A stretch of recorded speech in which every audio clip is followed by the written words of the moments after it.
அப்படியே எப்படிப்பட்ட ஆசீர்வாதம்? உங்களுடைய கிரியைகள்.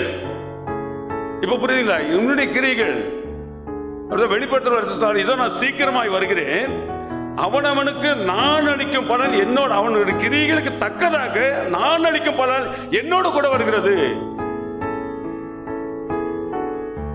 அவர் எடுத்துட்டு வராரு. அவர் வருகிற போது என்ன கிரியை பலனை நீர் அனுபவிப்பாய், என்ன பலனை அவரை இடத்துல பெற்றுக் கொள்ளுவாய் உங்களுக்கு கிரியைக்கு தக்கதாக. அப்படின்னா பெருமில்லை, இந்த நாள் முதற்கொண்டு நம்முடைய கிரியைகள் மாற்றப்பட வேண்டும். மாறி இருந்தால்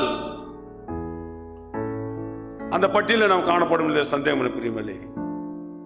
சொல்றேன், அவனும் கிரியைக்கு தக்கதாக. நல்ல கிரியை தான் நல்லது கிடைக்கும், சந்தேகம் இல்லையே. பிரசங்கர் சொல்றாரு, நன்மையானாலும் தீமையானாலும் தேவன் நியாயத்தில் கொண்டு வருவார். நன்மையும் கொண்டு வராரு, தீமையும் கொண்டு வராரு. நீ சொல்றாரு, இதோ நான் சீக்கிரமாக வருகிறேன், அவர்களுடைய கிரியைக்கு தக்கதாக நான் அளிக்கும் பலன் என்னோடு கூட இப்ப சேர்த்து வச்சிருக்கிறாரு. என்ன கிரியை செய்திருக்கிறையோ அதை அவர் சேர்த்து வச்சிருக்கிறாரு. வருகிற போது கொண்டு வராரு.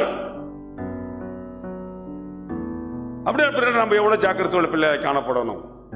நம்முடைய கிரிகள் எப்படிப்பட்டதாக காணப்படணும். பாக்கியவான் என்ற பட்டியலில் நாம் காணப்படணும். பிரியமில்லை, ஆவியானவரும் திருவுளம் பற்றுகிறார் என்று சொல்கிறார்.